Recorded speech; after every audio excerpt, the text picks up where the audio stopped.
Anda kembali bersama kami di IDS Pagi pemirsa. Warga Jakarta belum sepenuhnya patuh untuk memakai masker di tengah pandemi COVID-19. Ya, ini sejumlah warga Kebun Melati Tanah Abang, Jakarta Pusat terjaring razia masker oleh petugas gabungan TNI, Polri, dan Satpol PP.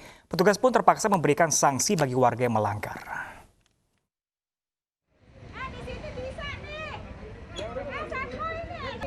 Petugas gabungan menggelar razia masker di kawasan Kebun Melati Tanah Abang, Jakarta. Dalam razia kali ini, polisi menyisir para warga yang tidak memakai masker saat beraktivitas di luar rumah. Satu persatu warga yang kedapatan tidak memakai masker kemudian didata dan diberi sanksi sosial dengan membersihkan perumahan dan memakai rompi orange bertuliskan pelanggar PSBB selama 1 hingga 2 jam disaksikan warga lainnya. Ya, alasannya itu karena keringetan. Jadi terpaksa kayaknya itu menguap gitu.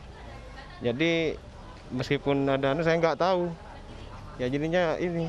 Tapi kan tahu kan aturan kalau misalnya kita kalau dulu di luar rumah itu tetap pakai masker, tahu kan? Tahu. Ini kenapa kita memilih sanksi sosial ini, Bang? Apakah denda gitu, Bang? Kalau milih duit ya saya mah nggak punya kalau saat ini, Bang. Soalnya udah tahu krisis kayak gini. Tapi ini kapok nggak dulu nih, Bang? Ya nggak mau ngulangin lagi. Ya, untuk minggu-minggu berikutnya kita akan pindah ke RW lain, terutama RW yang padat penduduk. Dalam razia masker ini petugas menemukan setidaknya 5 pelanggar. Selanjutnya pihak kelurahan bersama petugas gabungan akan terus menggiatkan razia masker terutama di wilayah padat penduduk.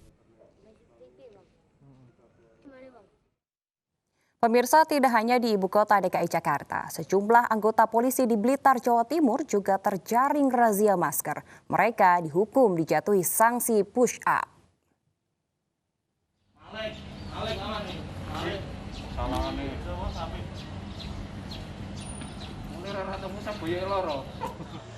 Belasan anggota polisi Mapolres Blitar Kota Jawa Timur terjaring razia saat bertugas di dalam kantor.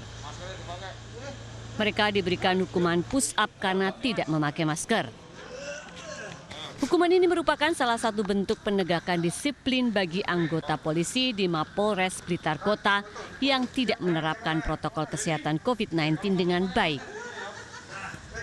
Mereka yang berbaju dinas maupun tidak tetap diberikan sanksi push up 10 hingga 20 kali. Ini sudah pada tahap gakum atau penindakan bagi anggota maupun masyarakat yang masuk ke kesatuan kepolisian, tentunya wajib menerapkan protokol kesehatan. Penertiban ini juga sebagai bentuk bahwa polisi harus menjadi contoh bagi masyarakat. Bagi anggota polisi yang melanggar akan dicatat dan apabila dilakukan secara terus-menerus akan ditindak dengan tindakan indisipliner sesuai dengan undang-undang kepolisian yang berlaku. Tim Liputan iNews melaporkan. Sementara itu pemirsa, 117 pegawai di sejumlah organisasi perangkat daerah OPD di Kota Bandung terkonfirmasi positif COVID-19. Meski demikian, pelayanan publik di Kota Bandung tetap berjalan. 117 pegawai yang dinyatakan positif COVID-19 terdiri dari aparatur sipil negara, ASN, dan non-ASN yang bekerja di lingkungan kerja pemerintah Kota Bandung. Informasi diketahui dari hasil tes massal yang dilakukan terhadap ribuan pegawai Pemkot Bandung belum lama ini. Pegawai yang terpapar COVID-19 diwajibkan untuk melakukan isolasi mandiri. Pemkot Bandung juga melakukan sistem kerja dari rumah, work from home, ketimbang harus menutup pelayanan publik yang sudah menjadi hak masyarakat. Pak Wali Kota sebetulnya sudah memberikan kebijakan untuk dilakukan hal seperti itu. Daripada kita ini terlalu misalnya bombastis harus tutup kantor, saya pikir itu tidak menjadi pilihan yang utama bagi kita. Dengan WFH yang terkena sekarang sudah otomatis dan mereka juga sekarang saya yakin yang sudah divonis swab itu yang bersangkutan terpapar itu sudah otomatis. Pemirsa, angka kasus positif COVID-19 di tanah air tembus 200.000 kasus. Bali menjadi daerah yang mengalami kenaikan kasus hingga 100%.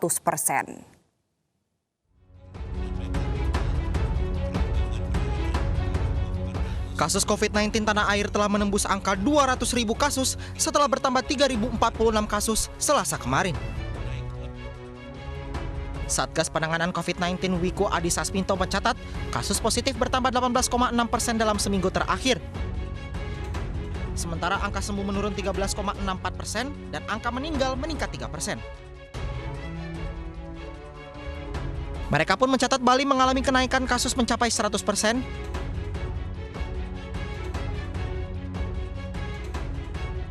Disusul Sulawesi Selatan 84,4%,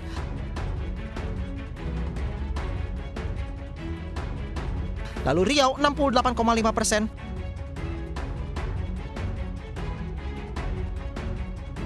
dan DKI Jakarta 31%. Pemerintah kembali mengingatkan warga untuk memakai masker untuk menekan COVID-19 di tanah air. Kami mohon agar saudara-saudara sekalian betul-betul dapat disiplin menerapkan penggunaan masker, dan mayoritas masyarakat paling tidak sekitar 70-75% menggunakan masker secara tertib, dan ini betul-betul bisa menurunkan kasus di Indonesia. Mari kita buktikan, ini menjadi target kita bersama karena kita ingin melindungi diri dan kita ingin melindungi negeri. Peningkatan kasus COVID-19 di Indonesia juga membuat negara lain waspada. Amerika Serikat telah mengeluarkan peringatan bagi warganya yang hendak berpergian ke tanah air. Sebelumnya, Malaysia juga melarang warga Indonesia masuk ke negara mereka. Tim Liputan iNews melaporkan. Ya, pemirsa, Badan Pemeriksa Keuangan resmi memulai proses pemeriksaan terhadap penggunaan anggaran untuk penanganan pandemi virus corona. BPK juga akan memeriksa dampak pandemi COVID-19 terhadap kehidupan sosial masyarakat dan perekonomian. Badan Pemeriksa Keuangan telah memulai proses pemeriksaan terhadap pengguna anggaran untuk penanganan pandemi virus corona, beserta dampaknya terhadap kehidupan sosial masyarakat dan perekonomian. Ketua BPK Agung Firman Sampurna mengatakan, skala pemeriksaan mencakup masalah tata kelola yang begitu luas, sehingga diistilahkan sebagai semesta pemeriksaan atau audit universe. Pemeriksaan juga akan menjadi yang paling masif, selain laporan keuangan pemerintah pusat LKPP.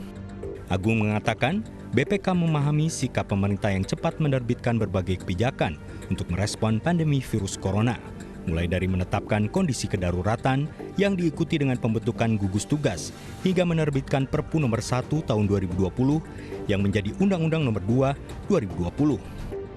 Namun, BPK perlu memastikan setiap respon pemerintah di tengah pandemi memenuhi prinsip tata kelola yang baik. Tujuan dari audit ini adalah untuk menilai transparansi, akuntabilitas, dan efektivitas dengan menggunakan kriteria peraturan perundang-undangan dalam situasi kedaruratan. Dan hari ini merupakan kick-off meeting yang akan dilanjutkan dengan entry meeting beberapa hari kemudian untuk menjelaskan detail terkait dengan jenis tujuan pemeriksaan yang akan dilaksanakan, termasuk sampel dan hal-hal lain yang terkait dengan pemeriksaan lainnya.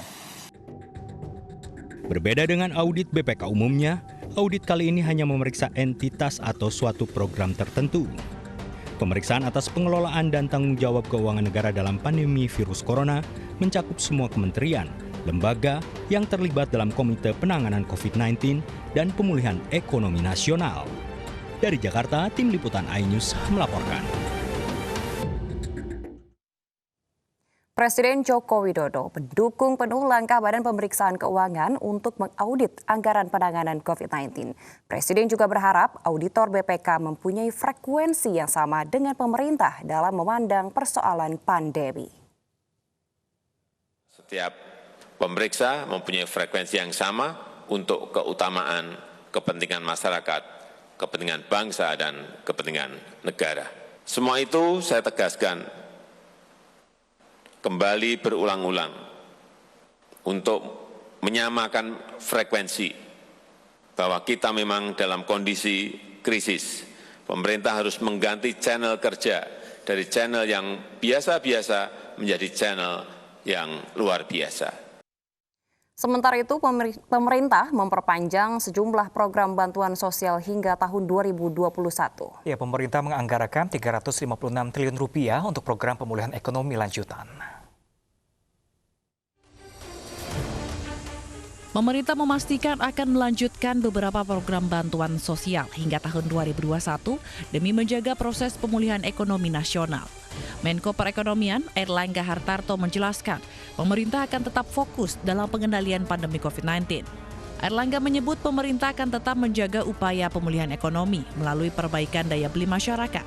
Pemerintah akan melanjutkan sejumlah program bantuan sosial seperti bantuan modal UMKM, subsidi gaji bagi pekerja, kartu prakerja, dan bansos tunai bagi penerima program Keluarga Harapan dan penerima sembako.